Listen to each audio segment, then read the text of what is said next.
नमस्कार ऑफिसर्स, आज फिर आपका इस ऑनलाइन ट्रेनिंग सेशन में मैं आपका स्वागत करता हूं। Myself Rajneesh Mohan Verma, deputy director of this institute. आज हमारा टॉपिक है रिप्रेजेंटेटिव सूट। प्रतिनिधिकवाद के बारे में हम आज बात करेंगे। आपने इसके बारे में पढ़ा होगा पहले भी और आप सब जानते हैं। आज हम थोड़ा सा प्रैक्टिकल अप्रोच लेकर के चलेंगे। पहले लॉ डिस्कस करेंगे और फिर उसके बाद हम इसमें डिस्कस करेंगे कि हम प्रैक्टिकल एस्पेक्ट क्या होगा, हम कैसे इसमें आदेश वगैरह पास करेंगे, पारित करेंगे। ठीक है। रिप्रेजेंटेटिव सूट का जो प्रावधान है, आप जानते हैं कि किसी भी सिविल सूट के जो चार महत्वपूर्ण एलिमेंट्स होते हैं, जो चार इसेंशियल एलिमेंट्स हैं, पहला parties, cause of action, subject matter and relief.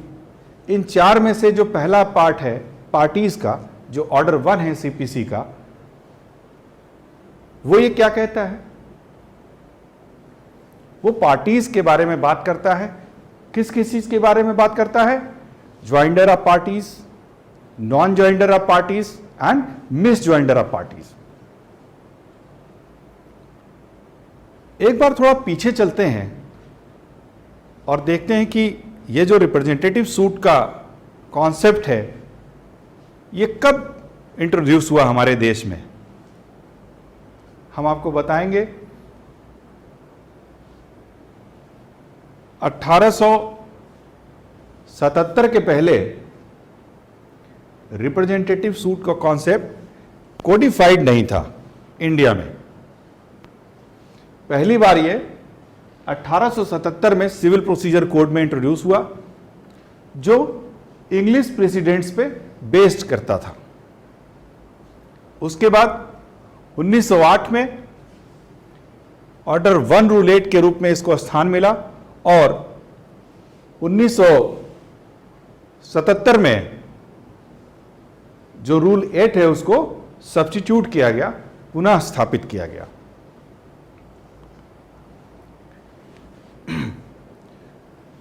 तो वो जो इसेंशियल पार्ट्स के बारे में हम बात करते हैं, उसके फर्स्ट पार्ट के बारे में ऑर्डर 1 डील करता है, that is parties to suit. General rule क्या है?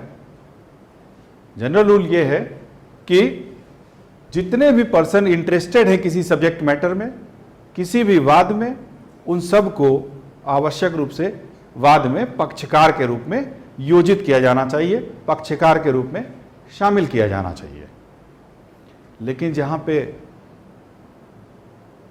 पर्सन्स की बहुत ज़्यादा संख्या है, बहुत ज़्यादा संख्या में लोग हैं जिनका इंटरेस्ट आपके सूट में निहित है, जिनका हित निहित है, इन भारी मात्रा में इतने लोगों को पक्षकार के रूप में शामिल करने में क्या होगी?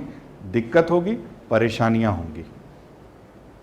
इसलिए ऑर्डर 1 रूल 8 इस जनरल रूल का एक्सेप्शन प्रोवाइड करता है।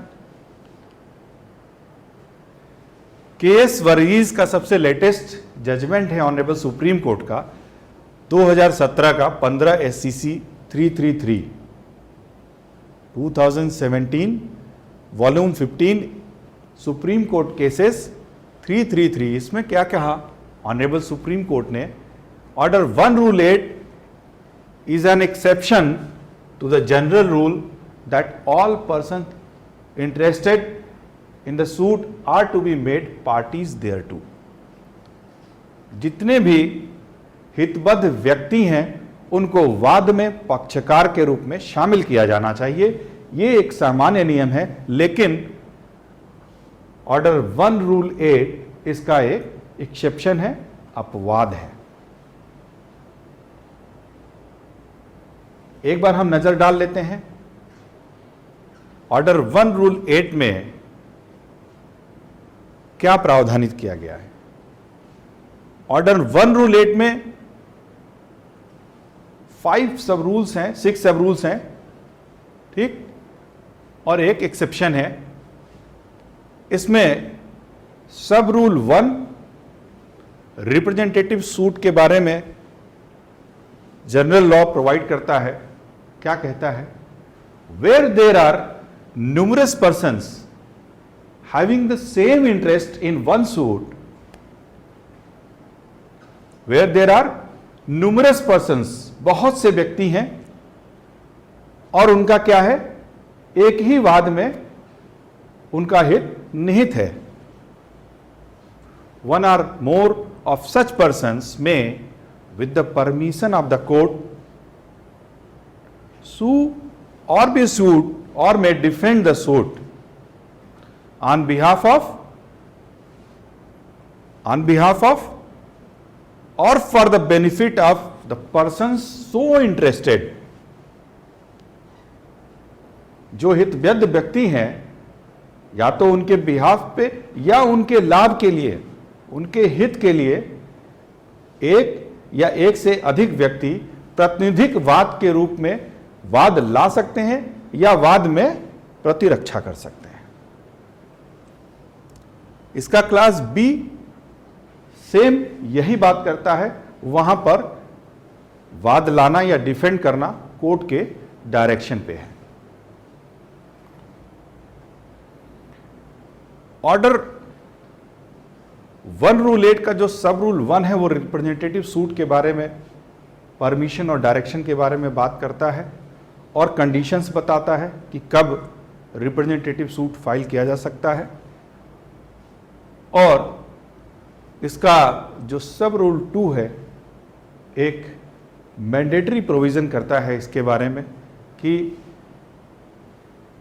The court shell in every case where a permission or direction is given under sub rule 1, जहां पर भी न्यायालय ने सब रूल 1 में रिप्रेजेंटेटिव कैपेसिटी में सूट फाइल करने या डिफेंड करने की परमिशन दी है किसी को, वहां पर सूट फाइल करने की अगर परमिशन दी है तो वहां पर वादी के खर्च पे सभी हितबद्ध व्यक्तियों को क्या करेगा, नोटिस भेजेगा।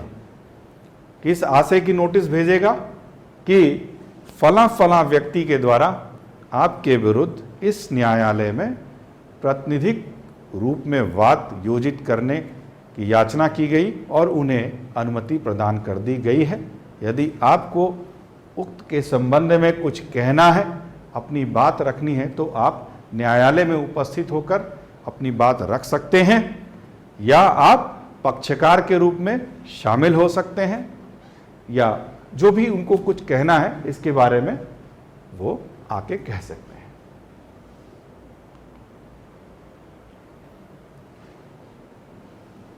जो अभी हमने शुरुआत में आपको ऑब्जेक्ट के बारे में बात किया था कि इस रूल को इंट्रोड्यूस करने का, इस एक्सेप्शन को प्रोवाइड करने का क्या ऑब्जेक्ट है, जैसा कि आपने पहले भी पढ़ा होगा, टाइम एंड एक्सपेंसेस को सेव करना है, to ensure a single comprehensive trial of questions in which numerous persons are interested, to avoid harassment to parties by a multiplicity of suits. Suppose करिए कि किसी भी एक या दो व्यक्ति के विरुद्ध 100 या उससे अधिक व्यक्ति मान लीजिए हैं, ग्रुप है उन व्यक्तियों का, उनको कोई सेम कॉमन इंटरेस्ट पे कोई कारण उत्पन्न हुआ या उनको वाद योजित करना है और ये सभी लोग अपने अपने इंटरेस्ट के लिए अलग अलग वाद लाते हैं। 2-2, 3-3 लोग भी अगर वाद लेकर के आते हैं तो वादों की संख्या कितनी हो जाएगी, कम से कम 50, 30, 40। और इतने केसेस में एक व्यक्ति को अगर अपना रिटन स्टेटमेंट फाइल करना पड़े, जिसे हो सकता है कि उसे पता हो कि मेरा राइट सही है और यह क्लेम गलत किया गया है, लेकिन वो सही काज के लिए जिस व्यक्ति को लड़ना है उसके ऊपर कितना बड़ा बर्डन शिफ्ट कर जाएगा। एक ही तरह के क्वेश्चंस में न्यायालय के भिन्न भिन्न प्रकार के निर्णय आने की संभावना बढ़ जाएगी। तो इसका ऑब्जेक्ट यह भी है कि to avoid the harassment to parties by a multiplicity of suits और सिंगल कंप्रिहेंसिव ट्रायल, एक ही तरह के क्वेश्चंस के लिए एक सिंगल कंप्रिहेंसिव ट्रायल किया जा सके, वो इसका ऑब्जेक्ट है। इस पे लैंडमार्क जजमेंट है तमिलनाडु हाउसिंग बोर्ड का AIR 1990 supreme court 642, supreme court 642। इसे आप एक बार देख लीजिएगा। ये इस केस में क्या हुआ था कि हाउसिंग बोर्ड ने, मैं थोड़ा सा इसमें जो होल्ड किया वो बताता हूं, फिर उसके बाद आगे लेके चलता हूं। ऑब्जेक्ट के बारे में ऑनरेबल सुप्रीम कोर्ट ने कहा, the object for which order 1 Rule 8 is enacted is really to facilitate the decision of questions in which a large number of persons are interested without recourse to the ordinary procedure. Ordinary procedure के recourse को adopt किए बिना उनको जो questions involve है उसको उस पे रिलीफ या उसका एडजुडिकेशन किया जा सके। अब हम बताते हैं कि इस केस में फैक्ट क्या थे। इस केस में हाउसिंग बोर्ड ने कुछ लोगों को अलॉटमेंट्स लेटर जारी किए थे। पहले अलॉटमेंट्स हुए थे उनके प्लॉट्स के, प्रॉपर्टीज के। बाद में उन्होंने रेट एक्सीड कर दिया और उसकी नोटिस भेजी। जब यह नोटिस भेजी तो उसमें से कुछ लोगों ने मिल करके बाकी जो अलॉटीज थे उनकी ओर से रिप्रेजेंटेटिव सूट फाइल किया। लेकिन बोर्ड ने क्या कहा? बोर्ड ने यह कहा कि नहीं, ये सूट मेंटेनेबल नहीं है। क्यों? क्योंकि उनका अलग अलग काज ऑफ एक्शन है, अलग अलग लोगों को हमने अलग अलग नोटिसेज इशू करी थी। इस केस में सुप्रीम कोर्ट ने कहा नहीं, कॉमन इंटरेस्ट था उनका और उस कॉमन इंटरेस्ट को प्रोटेक्ट किया जाना चाहिए। रिप्रेजेंटेटिव सूट का उन्होंने परमिशन ली थी, परमिशन ली के सूट फाइल करा था, इसलिए ये इस सूट में जो भी ऑर्डर और जजमेंट्स डिक्री है उनके ऊपर बाइंडिंग है। तो ये इसके बेसिक फैक्ट्स थे। इस केस में ऑनरेबल सुप्रीम कोर्ट ने रिप्रेजेंटेटिव सूट के बारे में जितने भी एसेंशियल्स हैं उसको ठीक से डिस्कस किया है। आप इसको एक बार जरूर पढ़िएगा। आगे चलते हैं। SC वर्गीस का जो केस अभी हमने थोड़ी देर पहले आपको बताया था 2017 का, इसमें ऑनरेबल सुप्रीम कोर्ट ने यह कहा, it will be practically difficult to institute the suit under the ordinary procedure by impleading every person in which every individual has to maintain account by a separate suit and to avoid numerous suits being filed for decision on the common question. Order 1 Rule 8 had been enacted so as to simplify the procedure. Order 1 Rule 8 procedure को simplify करने के लिए enactment इसका हुआ है। ये institute में, legislature में इसको लाया गया है। ठीक, आगे चलते हैं। अब हम बात करते हैं कि रिप्रेजेंटेटिव सूट के लिए कंडीशंस क्या क्या हैं, शर्तें क्या क्या हैं। अभी हमने आप पहले डिस्कस किया। The parties must be numerous, पक्षकारों की संख्या ज़्यादा होनी चाहिए। ज़्यादा का मतलब यहाँ पे एक से बहुत ज़्यादा होनी चाहिए, अधिक होनी चाहिए, अनंत नहीं होनी चाहिए। आगे हम डिस्कस करेंगे इसकी। They must have the same interest in the suit, उनका इंटरेस्ट समान होना चाहिए, कॉमन होना चाहिए। The permission must have been granted और direction must have been given by the court. Notice must be issued to the parties to whom it is proposed to represent. ठीक है, तो ये चार इसके महत्वपूर्ण शर्तें हैं जिनका अनुपालन सुनिश्चित होना आवश्यक है प्रतिनिधित्ववाद के लिए। पहली बात, the parties must be numerous. Numerous word क्या है? न्यूमरस का मतलब यह है कि एक ग्रुप ऑफ पर्सन्स होने चाहिए। ग्रुप का मतलब कॉमन ग्रुप की बात नहीं है यहाँ पे, लेकिन एक ग्रुप हो, एक समूह है लोगों का, आइडेंटिफिएबल होना चाहिए, जो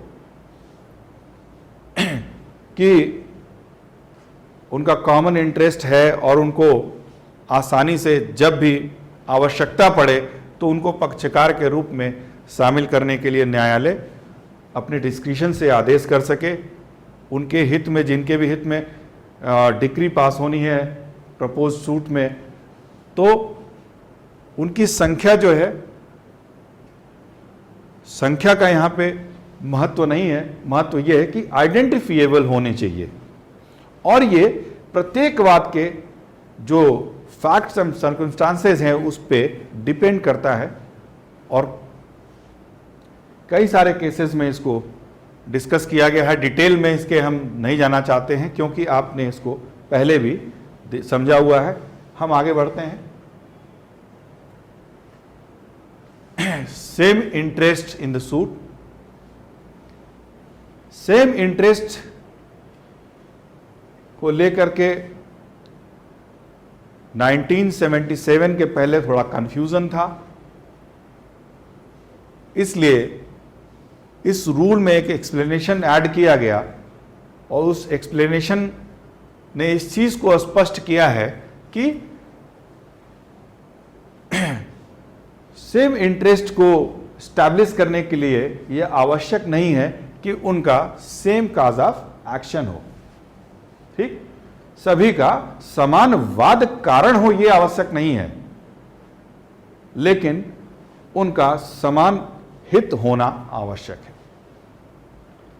इस पर एक सेम इंटरेस्ट को स्पष्ट करने के लिए ये वही जो आपको ने लैंडमार्क केस बताया था तमिलनाडु हाउसिंग बोर्ड का, AIR 1990 सुप्रीम कोर्ट 642, इसमें कहा गया the condition necessary for application of the provision is that the persons on whose behalf the suit is being brought must have the same interest. In other words, the interest must be common or they must have a common grievance which they seek to get redressed. Common grievance हो सकता है, तो community of interest सबसे महत्वपूर्ण तथ्य है जो representative suit के लिए आवश्यक है। कॉमन काज ऑफ एक्शन होना आवश्यक नहीं है। एक मद्रास हाई कोर्ट का जजमेंट है, बहुत इंपॉर्टेंट है, आप इसका साइटेशन नोट कर लीजिए। AIR 1955 मद्रास 281 फुल बेंच का जजमेंट है। इसमें ऑनरेबल मद्रास हाई कोर्ट ने क्या कहा the court while considering whether leave under the rule should be granted or not, should examine whether there is sufficient community of interest to justify the adoption of the procedure provided under the rule. Community of interest को आपको अपने न्यायिक मस्तिष्क का प्रयोग करते हुए देखना होगा कि हम जब अनुमति इस वाद योजित करने के लिए देंगे तो क्या वो अनुमति हमारी जस्टिफाइड है या नहीं है। इस रूल में जो प्रोसीजर दिए गए हैं उसको अडॉप्ट करना न्यायपूर्ण प्रतीत होता है या नहीं होता है। ठीक है, अब बात करते हैं परमिशन की। कोई भी रिप्रेजेंटेटिव सूट जो आपके यहाँ फाइल होगा वो बिना कोर्ट की परमिशन के फाइल नहीं हो सकता है। जब हम इंस्टीट्यूशन ऑफ सूट के बारे में बात कर रहे थे उस लेक्चर में हमने इस बात को डिस्कस किया था कि ऑर्डर 7 में भी एक कंडीशन है जिसमें ये कहा गया कि अगर वो प्लेंटिफ रिप्रेजेंटेटिव सूट लाता है तो अपने प्लेंट में क्या करेगा, उसका स्टेटमेंट, उसका अभिकथन करेगा अपने अभिकथनों में कि उसके द्वारा ये प्रतिनिधिक हैसियत में वाद योजित किया जा रहा है और उससे संबंधित उसका उसमें इंटरेस्ट निहित है और उससे संबंधित जो भी आवश्यक रिक्वायरमेंट्स हैं, आवश्यक शर्तें हैं, उसको जो भी स्टेप्स उसे लेना चाहिए था वो उसने लिया है। तो ये ऑर्डर 7 में भी प्लेंट के लिए भी एक इसेंशियल एलिमेंट्स है, ठीक है। उसमें तो आपको ये देखना है कि कंडीशन क्या है कि कोर्ट की अनुमति उसने लेनी है वादी को, जो प्रतिनिधिक हैसियत में वाद योजित करना चाह रहा है। ये परमिशन की आवश्यकता क्यों है, इसके पीछे का कॉन्सेप्ट क्या है? कॉन्सेप्ट ये है कि रिप्रेजेंटेटिव कैपेसिटी में जो भी डिक्री सूट फाइल किया गया, उसमें जो भी डिक्री या आदेश होता है वो उन व्यक्तियों को भी बाध्य करता है जिनका प्रतिनिधित्व न्यायालय की अनुमति से या न्यायालय के निर्देश के अनुसार वादी के द्वारा या प्रतिवादी के द्वारा, जैसी भी स्थिति हो, किया जा रहा है। जिसका भी प्रतिनिधित्व किया जा रहा है, भले ही वो वास्तव में वाद में पक्षकार हो या ना हो, उस पर आदेश और डिक्री क्या होती है? बाध्यकारी होती है। ये सब रूल 6 में कहा गया, a decree passed in a suit under this rule shall be binding on all persons on whose behalf और for whose benefit the suit is instituted और defended as the case may be. Sub rule 6 में प्रावधान किया गया। Section 11 race judicata के बारे में बात करता है, आपने पढ़ा होगा इसके बारे में। उसका जो एक्सप्लेनेशन 6 है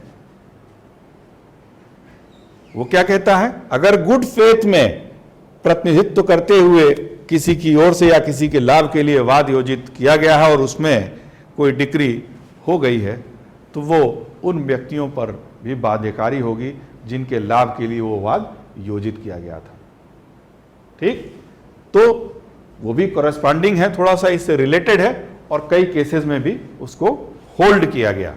ठीक है, इस इफेक्ट में देखिए आगे बात, नो पार्ट, इसका इफेक्ट एक और है रिप्रेजेंटेटिव सूट का। कोर्ट की परमिशन तभी मिलती है जब वो सारी शर्तें पूरी हो रही हों, और परमिशन मिलने के बाद अगर परमिशन मिल गई, ठीक, सूट फाइल कर दिया प्रतिनिधिक हैसियत में, तो चूंकि उसका इफेक्ट इतना बड़ा होता है कि वो व्यक्ति जिसका प्रतिनिधित्व किया जा रहा है या जिसके हित के लिए, लाभ के लिए वाद योजित किया गया है या जिसके बिहाफ पे वाद योजित किया गया है, उस पे उस न्यायालय की डिक्री और आदेश बाध्यकारी होते हैं। तो जो कि एक्टिव रूप से पार्टिसिपेट नहीं कर रहा है कोर्ट में आकर के, तो ऐसे केस में रिप्रेजेंटेटिव सूट कोर्ट की परमिशन से अगर वादी ने फाइल किया है तो उसमें वो अपने दावे के किसी भाग का अभित्यजन या कंप्रोमाइज तब तक नहीं कर सकता है, या न्यायालय उसको इसकी अनुमति तब तक नहीं देगा जब तक कि पुनः वादी के खर्च पे सभी हितबद्ध व्यक्तियों को उसी प्रकार की नोटिस इस आशय की कि ये इसमें कंप्रोमाइज करना चाहते हैं, ये जो प्रतिनिधिक महोदय हैं, जो वादी महोदय हैं, या इसमें इन अपने दावे के किसी भाग का त्याग करना चाहते हैं। ऐसा क्यों है? सिर्फ इसीलिए है कि इसका इफेक्ट बहुत ही अत्यंत ही गंभीर है। यह डिक्री बाध्यकारी उन व्यक्तियों पर भी होती है जिनका प्रतिनिधित्व किया जा रहा है, लेकिन जो एक्टिवली केस में पार्टिसिपेट नहीं कर रहे हैं। तो यही सब रूल 4 में कहा गया है कि आदेश 23, सब रूल 1 ऑफ ऑर्डर 23, सब रूल 3 एंड सब रूल 1 में कोई भी अबंडोन या विड्रॉन नहीं किया जा सकता है जब तक कि नोटिस वादी के खर्च पे ना दे दिया जाए। नोटिस का इंपॉर्टेंस जैसा अभी हमने आपको बताया है, यह नोटिस बहुत ही आवश्यक है, मैंडेटरी है।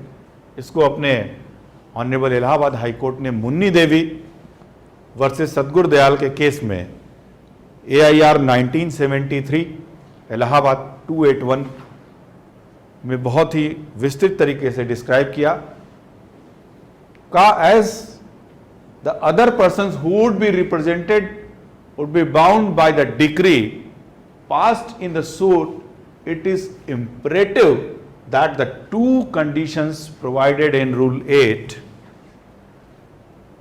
of Order 1 should be complied with. Namely, first, the permission of the court should be obtained and the court should, at the expense of the plaintiffs, issue notice of the institution of such suit to all such persons either by personal service or where from the number of persons or any other reason it is not practicable reasonably by publication or advertisement. Notice देना जरूरी है। क्यों देना जरूरी है? क्योंकि जो भी पर्सन है जिनके बिहाफ पर जिनका रिप्रेजेंटेशन इस सूट में किया जा रहा है और डिक्री उन पे बाध्यकारी होती है, आज्ञप्ति उन पे लागू होती है, वो उससे बाध्य होते हैं। ये अपने ऑनरेबल हाई कोर्ट ने कहा, AIR 1973 इलाहाबाद 281, इसको नोट कर लीजिए। RV नायडू वी नायडू का केस है 1989 का सुप्रीम कोर्ट का। उसमें क्या कहा आपने सुप्रीम कोर्ट ने? ऑनरेबल सुप्रीम कोर्ट ने कहा such suit is the representative action of a large number of persons who have a common interest.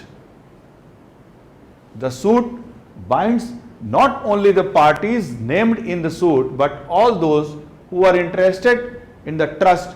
It is for that reason explanation 6 to section 11 CPC constructively bars by res judicata the entire body of interested person from re-agitating the matters directly in issue in an earlier suit under section 92 or order 1 Rule 8. बाध्यकारी होता है। अभी जो 2017 का case Verghese का case था, इस ruling को 2019 में ऑनरेबल सुप्रीम कोर्ट ने सर्कुलेट कराया और बहुत ही नाराजगी व्यक्त करते हुए सर्कुलेट कराया सभी ऑल ओवर इंडिया की कोर्ट्स में कि जब रिप्रेजेंटेटिव कैपेसिटी में एक डिक्री हो गई, उस पर ऑनरेबल सुप्रीम कोर्ट ने ऑर्डर कर दिया, जजमेंट कर दिया, उसके बावजूद भी उसी मैटर में उसी इंटरेस्टेड पर्सन्स में जिनका रिप्रेजेंटेशन किया गया था उनकी ओर से फाइल किसी सूट का कैसे इंटरटेनमेंट किया जा रहा है, कैसे उनको सुनवाई उनकी की जा रही है उसी बिंदुओं पर।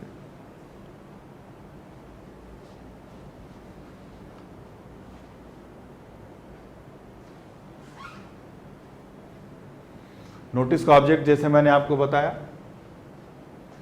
मुन्नी देवी के केस में, सतगुरु दयाल के केस में इलाहाबाद हाई कोर्ट ने बताया था object, the object of the notice required by order 1 Rule 8 is to give an opportunity. एक तो उसके प्रभाव इतना गंभीर होता है, इसलिए नोटिस देना आवश्यक है। और नोटिस दे करके हम क्या करते हैं? हम उन व्यक्तियों को एक अवसर प्रदान करते हैं जिनका इस प्रतिनिधिक वाद में प्रतिनिधित्व किया जा रहा है, जिनका रिप्रेजेंटेशन किया जा रहा है कोर्ट के सामने सूट में, जिनका कॉमन इंटरेस्ट है और जिनके बिहाफ पे या जिनके हित के लिए वाद लाया गया है, उनका प्रतिनिधित्व किया जा रहा है, उनको हम एक अवसर प्रदान करते हैं कि क्या, to the person interested of knowing the names of the persons who have been selected to represent them. उनको उन व्यक्तियों का नाम पता हो सके जिनके द्वारा, जिनका चयन किया गया है उनका वाद में प्रतिनिधित्व करने के लिए।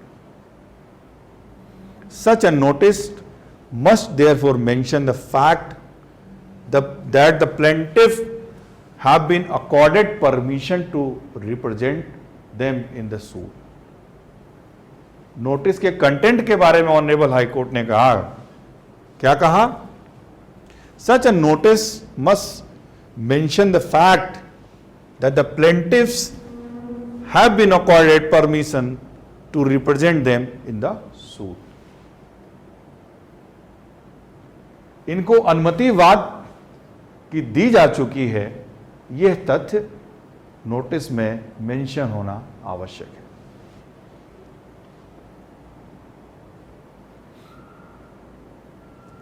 जैसे हमने बात किया था सब रूल 3,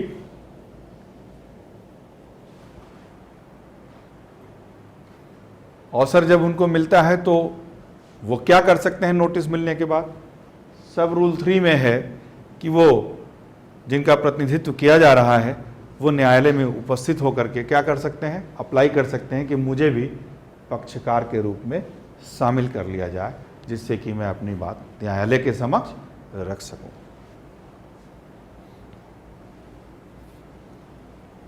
इसके अलावा क्या है, यदि न्यायालय को लगता है कि वादी के रूप में या प्रतिवादी के रूप में जिस व्यक्ति को भी इस प्रातिनिधिक वाद के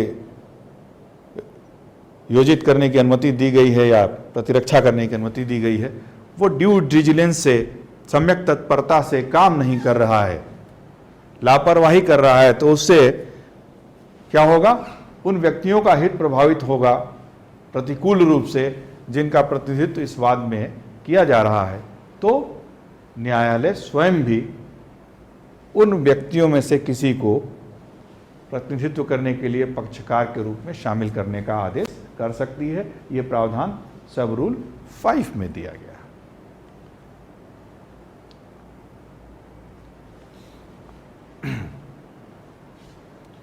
फिर वही मुन्नी देवी को डिस्कस करेंगे एक बार हम। क्या कहा इसमें ऑनरेबल हाई कोर्ट ने, it is well settled that omission to comply with the provisions of order 1 rule 8 is not a mere irregularity but goes to the root of matter, and if compliance of those provisions has not been made, the decree would not be deemed to have been passed in a representative capacity. जो conditions दी गई हैं, क्या है conditions, numerous persons होने चाहिए, court की permission होनी चाहिए या डायरेक्शन होना चाहिए, और नोटिस दिया जाना चाहिए। और नोटिस के कंटेंट्स क्या होना चाहिए, नोटिस के कंटेंट्स में ये होना मस्ट है कि उनको डिक्री के सूट फाइल करने की परमिशन अकॉर्ड कर दी गई है, परमिशन दे दी गई है। अगर इस शर्तों का अनुपालन नहीं किया गया है, किसी भी वाद में अनुमति नहीं ली गई है, अनुमति डायरेक्शन नहीं दिया गया है, तो उसकी जो डिक्री होगी वो रिप्रेजेंटेटिव कैपेसिटी में फाइल पारित की गई डिक्री, पारित किया गया आदेश नहीं माना जाएगा, और उसका वो प्रभाव नहीं हो सकता है जो रिप्रेजेंटेटिव कैपेसिटी में ड्यूली कंडीशंस को फुलफिल करते हुए फाइल किए गए केस में पारित की गई डिक्री का प्रभाव होता है। यानी वो सिर्फ पक्षकारों पर ही बाध्यकारी हो सकती है, बाकी लोगों पर बाध्यकारी नहीं हो सकती जिसमें शर्तों का पालन नहीं किया गया है। ये जो अनुमति है, मैं आपको एक बार यहां पे क्लियर कर दूं, ये जो परमिशन है कोर्ट की, ये इनिशियल स्टेज पर भी आप ले सकते हैं, during pendency of the suit भी आप वाद पत्र को अमेंड करके इसकी परमिशन ऑनरेबल कोर्ट से ले सकते हैं, अपील के स्टेज पर भी ले सकते हैं। जहां पर भी लगता है कि एक ग्रुप को, एक संख्या में अधिक व्यक्तियों को रिप्रेजेंट करने की आवश्यकता है, वहां पे कॉमन इंटरेस्ट इन्वॉल्व है और उन सबको यहां पर रिप्रेजेंट किया जा सकता है, तो उस सूट को रिप्रेजेंटेटिव सूट के रूप में आप करने की परमिशन दे सकते हैं किसी भी स्टेज पे, लेकिन परमिशन इज मस्ट।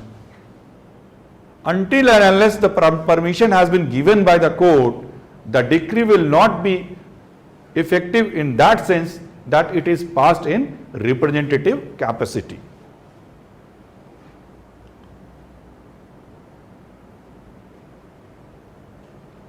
अब प्रश्न उठता है कि क्या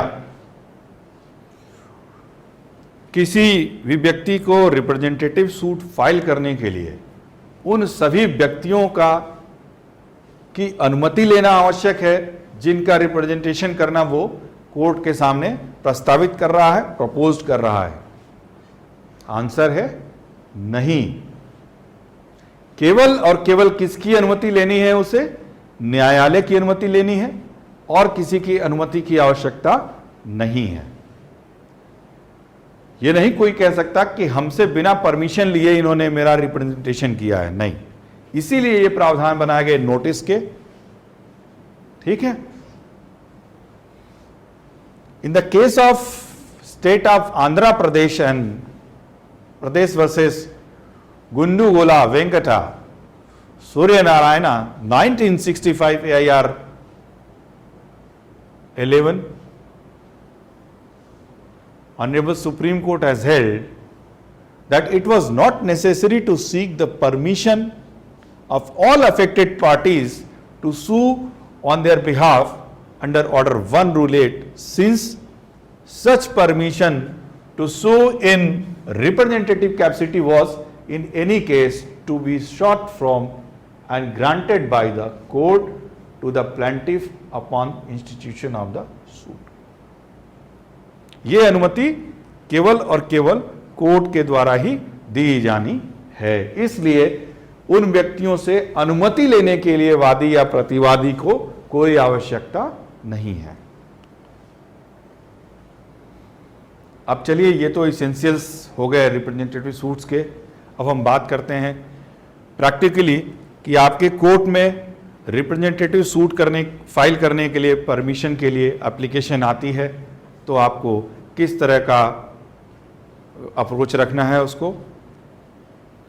आपके पास एप्लीकेशन आएगी सबसे पहले, और एप्लीकेशन के साथ जानते हैं आप एफिडेविट से सपोर्टेड होना चाहिए एप्लीकेशन, और अनुमति के लिए वो एप्लीकेशन होगी कि मैं वादी फला फला या फला फला व्यक्ति इस तरह से हितबद्ध हमारे गांव के इन व्यक्तियों के या इस ग्रुप के व्यक्तियों का मैं प्रतिनिधित्व करते हुए प्रातिनिधिक वाद योजित करना चाहता हूं, और ब्रीफ में उसके फैक्ट्स देते हैं।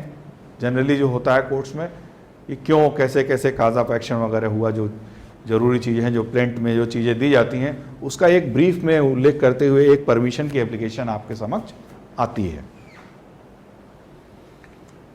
वो जो एप्लीकेशन होनी चाहिए वो शपथ पत्र से समर्थित होनी आवश्यक है, और साथ ही साथ उसके जो प्रपोज्ड प्लेंट है उसकी कॉपी अटैच होनी आवश्यक है।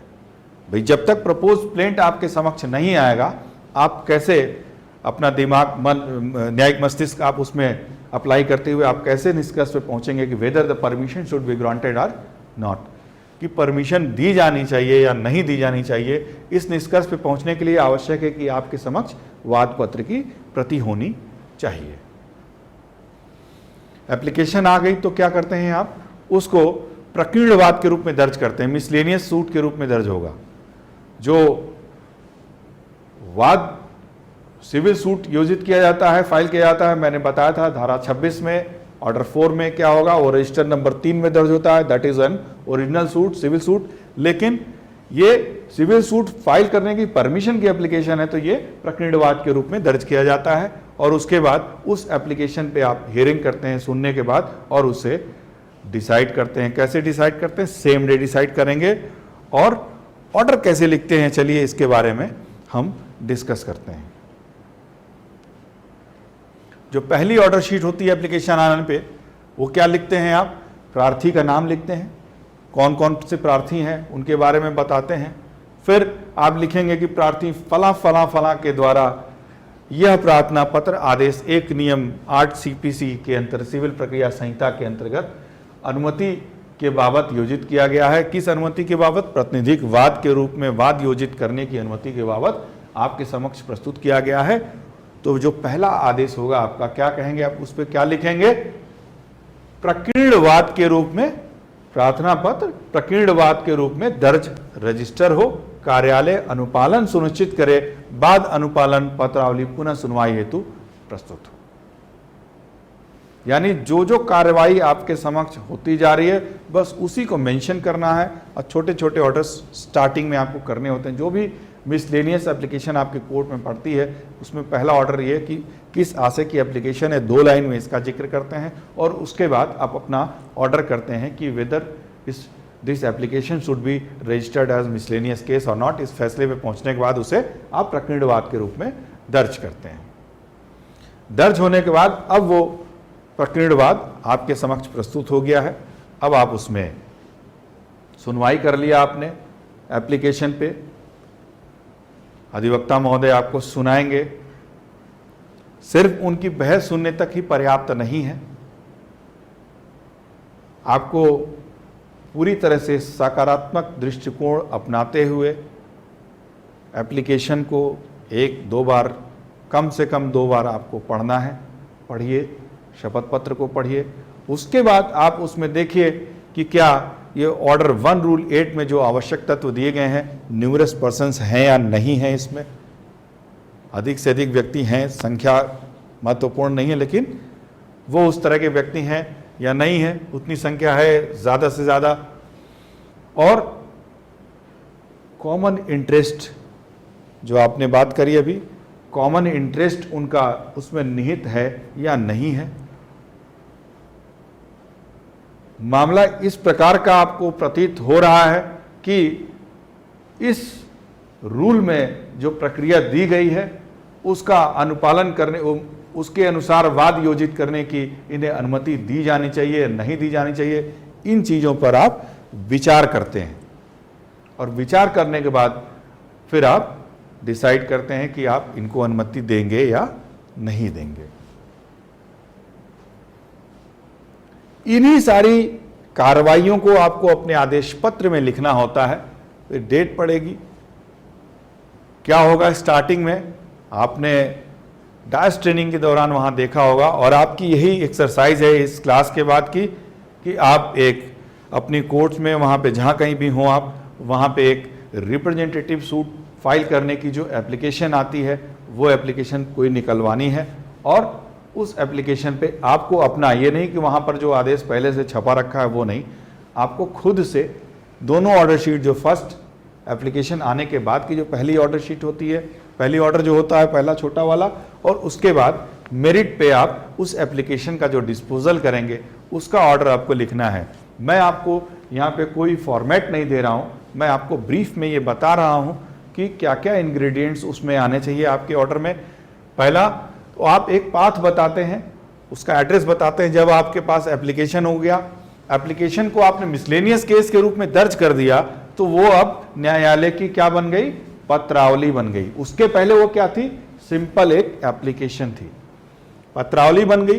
पत्रावली बनने के बाद फिर वो पत्रावली आपके समक्ष प्रस्तुत होती है सुनवाई के लिए, मेरिट पे सुनवाई के लिए। तो उस एप्लीकेशन का ऑर्डर शीट, इंडेक्स, कोई नंबर पड़ा होगा, जो भी नंबर पड़ा हो, मान लीजिए G3 नंबर पड़ा है, C3 नंबर पड़ा हुआ है, तो फिर आप क्या लिखेंगे, पत्रावली पुनः पेश हुई, प्रार्थना पत्र C3 पर या G3 पर प्रार्थी के विद्वान अधिवक्ता को सुना गया।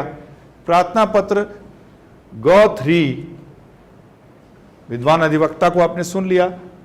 सुनने के बाद आप क्या करेंगे, यहां तक आपने लिखा, उसके बाद या इसको आप बाद में भी लिख सकते हैं, आप किसी भी तरह से लिख सकते हैं, लेकिन एक सीक्वेंस जो उसका आना चाहिए मैं वो बता रहा हूं कि जब पत्रावली आपके सामने पेश हुई तो सबसे पहले तो यही आ गया, पत्रावली पेश हुई।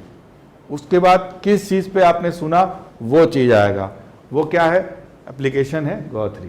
फिर आप उसके बारे में एक ब्रीफ में उसका परिचय देंगे, एप्लीकेशन का ब्रीफ में उसका फैक्ट लिखेंगे।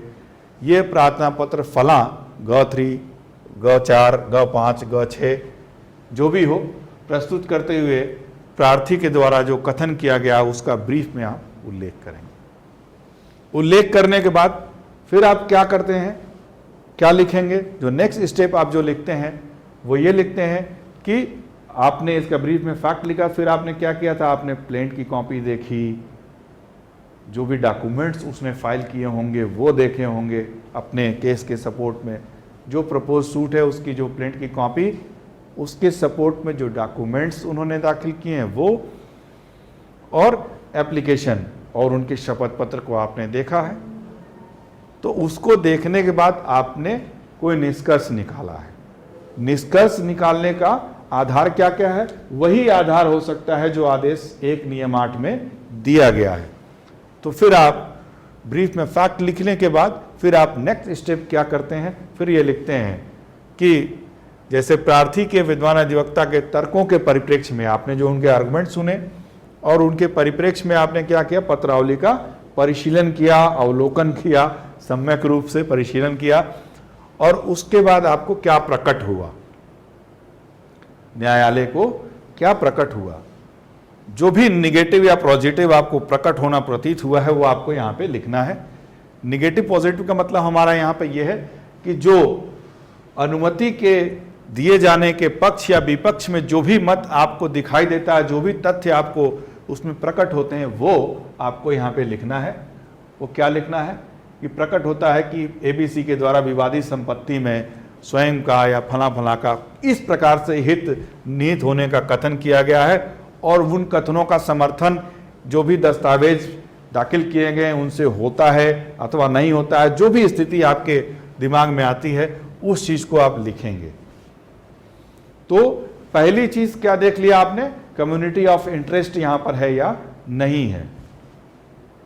ठीक, जैसे ही कम्युनिटी ऑफ इंटरेस्ट की बात आ गई है, फिर आपको ये देखना है कि क्या इनको अनुमति देना आवश्यक है, अर्थात क्या ये आपको लगता है कि इनके द्वारा प्रतिनिधित्व किया जाना चाहिए प्रस्तुत मामले में, और इस प्रकृति का यह मामला है, इस तरीके का मामला है, या इसकी गंभीरता ऐसी है कि यहाँ पर इनको इस चीज़ की अनुमति दी जानी चाहिए, या ऐसा नहीं प्रतीत हो रहा है कि इतनी संख्या में लोग नहीं हैं, आपको लगता है कि इतने संख्या में लोग नहीं हैं, वो जिनको भी जो ग्रीवांस होगा अपना सूट वो ला सकते हैं, तो आप क्या कर सकते हैं, आप डिनाई भी कर सकते हैं। लेकिन आपको हमेशा सकारात्मक अप्रोच रखना है। अगर इस तरह की चीज़ें आती हैं तो आपको अनुमति देनी चाहिए। आप अपने निर्णय और आदेश के लिए पूर्णतः स्वतंत्र हैं, लेकिन अप्रोच सकारात्मक रखना बहुत ही ज़रूरी है। डे बाय डे वर्किंग में कभी भी जोश में या गुस्से में या किसी भी और भाव से आपको काम नहीं करना है। आपको किस भाव से काम करना है, सिर्फ और सिर्फ न्याय के सकारात्मक भाव से काम करना है आपको। तो आपने उसके बारे में, आप ये जो चीज़ें लिखी आपने इसके आवश्यक तत्वों को ध्यान में रखते हुए, तो ये आपका आधार हो गया। ब्रीफ में फैक्ट हुआ, उसके बाद आपका आधार हुआ, और उसके बाद आपका क्या होगा, आधार के बाद आदेश होगा आपका। आधार के बाद क्या होगा, फिर आप अपने निष्कर्ष निकालेंगे।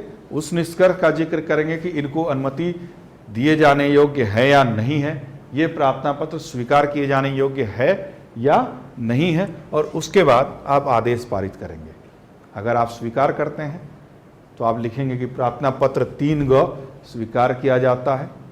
प्रार्थी फला फला को इस तरह के लोगों का जो भी उसने जिक्र किया है, प्रतिनिधित्व करते हुए प्रातिनिधिक वाद की हैसियत से वाद योजित करने की अनुमति प्रदान की जाती है। प्रार्थना पत्र के साथ संलग्न वाद पत्र मुंसरिम आख्या के साथ सुनवाई हेतु पुनः उसी दिन या तो सुन लीजिए या दूसरे दिन सुन लीजिए, और फिर आप इंस्टीट्यूशन पे जो भी फर्दर कार्रवाई होनी है वो आप करिए। ठीक है, तो आपने अनुमति दे दी। तो ये एक आदेश आपको डिस्पोजल करना है। रिप्रेजेंटेटिव सूट पहले भी आपने पढ़ा होगा, अभी भी पढ़ा है, फिर रिवाइज हो गया आपके लिए। आपके लिए ये एक्सरसाइज ही सबसे इंपॉर्टेंट है। आप जो भी आपके वरिष्ठ हैं उनकी आप गाइडेंस ले सकते हैं, बट आपका ऑर्डर अपना होना चाहिए, किसी की कॉपी नहीं होनी चाहिए, और आप एक ऑर्डर मिसलेनियस एप्लीकेशन का डिस्पोजल करते हुए अपनी एक्सरसाइज बनाएंगे। ठीक, थैंक यू सो मच।